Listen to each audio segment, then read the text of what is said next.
に収穫しているのは南部ハイブッシュという品種で、実の形や風味が良く、そのまま食べるのがおすすめだそうです。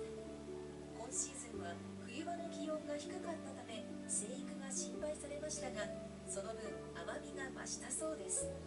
今年はちょっと冬が寒くてですね、この自由高で全く頑張って、寒かった分、甘みをちょっと増して、例年よりは甘くなってるんで、はい、いいものができたと思います。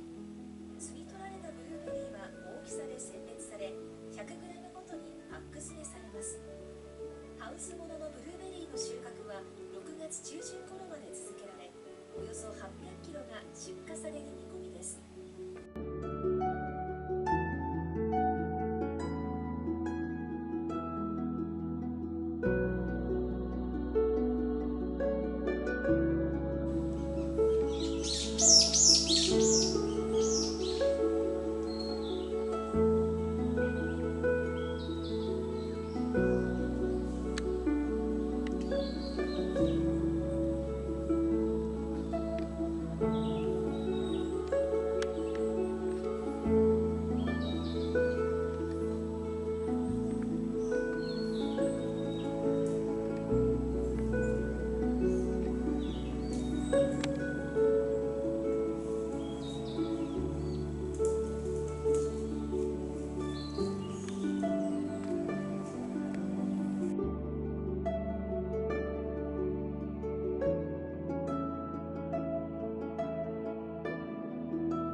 まだ梅雨入りしていない地域でも大雨への備えをお願いします。気象情報でした。太